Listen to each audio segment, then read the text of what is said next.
Hello everyone, आइए आज हम बात करते हैं एक्टॉपिक प्रेगनेंसी की। तो देखिए, एक्टॉपिक प्रेगनेंसी में क्या होता है कि implantation of fertilised ovum in a site other than the uterus. ठीक है, तो यूट्रस के अलावा कहीं पे भी फर्टिलाइज्ड ओवम का इम्प्लांटेशन हमको देखने को मिलता है, इसी को हम बोलते हैं एक्टॉपिक प्रेगनेंसी। तो आइए बिल्कुल हम बेसिक से बात कर लेते हैं। ये फिलिपियन ट्यूब है और फिलिपियन ट्यूब में देखिए फिम्बरी है। ठीक है, और फिम्बरी से यहाँ से जब ओवुलेशन होती है तो फिम्बरी कैच करके इसको इन्फंडिबुलम के जरिए यहाँ एम्पुला में आता है। और ये देखिए एम्पुला जो है यही साइट ऑफ फर्टिलाइजेशन होता है और यही सबसे लंबा और सबसे चौड़ा part of the fallopian tube है। ठीक है, तो इसी वजह से यहाँ पे ओवम आके रुक जाता है और यहीं पे फर्टिलाइजेशन देखने को मिलता है। और जेनिटल टीबी में ना सबसे ज्यादा हमको यही इफेक्ट देखने को मिलता है। ये सब हम फीमेल रिप्रोडक्टिव एनाटॉमी में बात करके आ चुके हैं, बस यहाँ पे हल्का सा हम बता दे रहे हैं।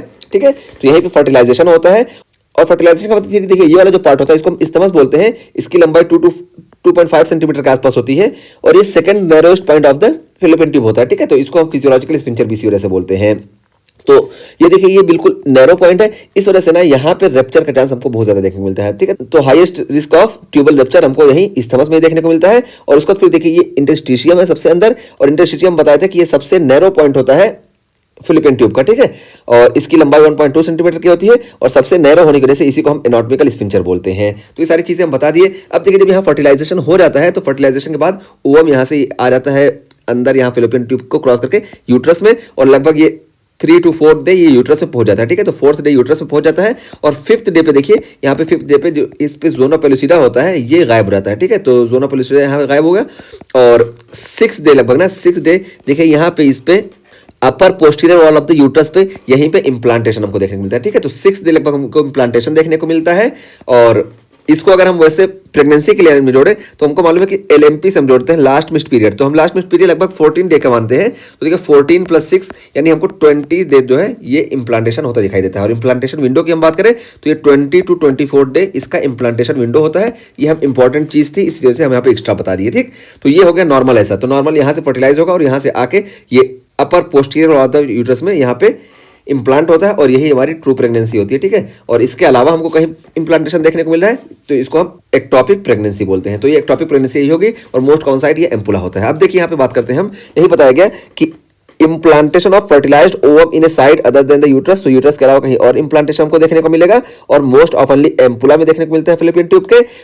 और उसके बाद फिर देखिए यहाँ पे इसके रिस्क फैक्टर की बात की गई तो देखिए रिस्क फैक्टर में सबसे पहले ट्यूबल पैथोलॉजी। तो ट्यूबल पैथोलॉजी इसका सबसे पहला रिस्क फैक्टर है।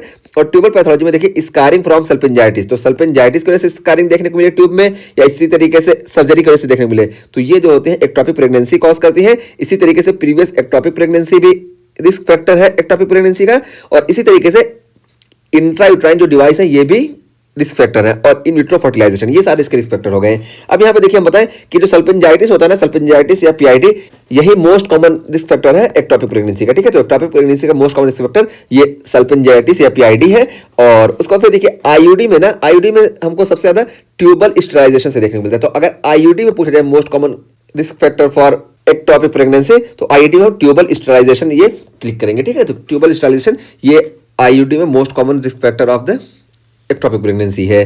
तो ये हम रिस्क फैक्टर की बात कर लिए। अब आइए हम प्रेजेंटेशन की बात कर लेते हैं। तो देखिए प्रेजेंटेशन में क्या होता है कि present with first trimester bleeding and lower abdominal pain. तो फर्स्ट ट्राइमेस्टर हमको ब्लीडिंग देखने को मिलेगी और लोअर एब्डोमिनल पेन देखने को मिलेगा। ठीक है, तो देखिए लोअर एब्डोमिनल पेन हो रहा है ना, इसी वजह से क्या है often clinically mistaken for appendicitis. ठीक है, तो लोअर एब्डोमिनल पेन हो रहा है इसी वजह से ऑफन क्लिनिकली इसको हम एपेंडिसाइटिस समझ लेते हैं। ठीक है, तो एपेंडिसाइटिस समझ लिए। अब देखिए इसको हम चेक कैसे करेंगे, कंफर्म कैसे करेंगे। तो देखिए अगर किसी पेशेंट को सस्पेक्ट हो रहा है तो क्या होगा, तो देखिए suspect in patient with history of amenorrhoea. तो किस पेशेंट में हम सस्पेक्ट करेंगे कि एपेंडिसाइटिस नहीं है बल्कि ये एक्टॉपिक प्रेगनेंसी है, तो उस पेशेंट में सस्पेक्ट करेंगे जिसमें हमको एमेनोरिया देखने को मिलेगा। तो एमेनोरिया हमको देखने को मिलेगा। और यहाँ पे फिर देखिए हम इसका HCG जब चेक करेंगे ना, HCG, तो देखिए lower than expected rise in HCG based on date. तो डेट के हिसाब से जितना HCG में इंक्रीजमेंट हमको देखने को मिलना चाहिए था ना, वो नहीं देखने को मिलेगा। जैसे देखिए हम बात करें कि HCG जो होता है ये पीक पे पहुंचता है 9 to 10 वीक पे। तो लेकिन 9 to 10 week of the pregnancy में जब हम चेक करेंगे तो HCG अपने पीक पे नहीं होगा, कम होगा। पहली बात ये। और दूसरी बात ये कि HCG का जो डबलिंग टाइम होता है ये 48 आवर होता है। तो 48 आवर में HCG डबल हो जाता है, लेकिन एक्टॉपिक प्रेगनेंसी में ना ऐसा नहीं देखने को मिलता है। ये दो चीज हुई।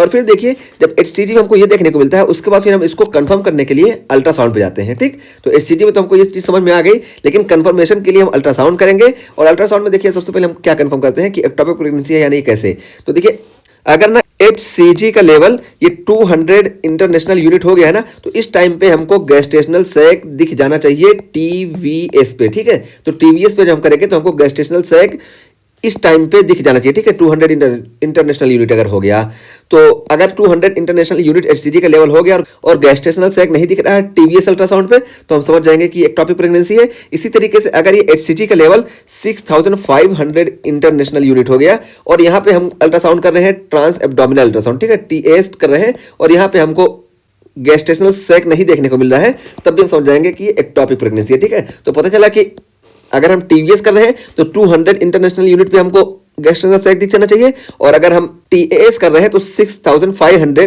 पे हमको गैस्ट्रेशनल सैक दिख जाना चाहिए। अगर इस पे नहीं दिख रहा है तो हम कंफर्म हो जाएंगे कि ये एक्टोपिक प्रेगनेंसी है, ठीक है। तो एक्टोपिक प्रेगनेंसी हो गई, और इसी अल्ट्रासाउंड से देखिए हमको पता चल जाएगा कि कौन सी लोकेशन पे हुआ, ठीक है।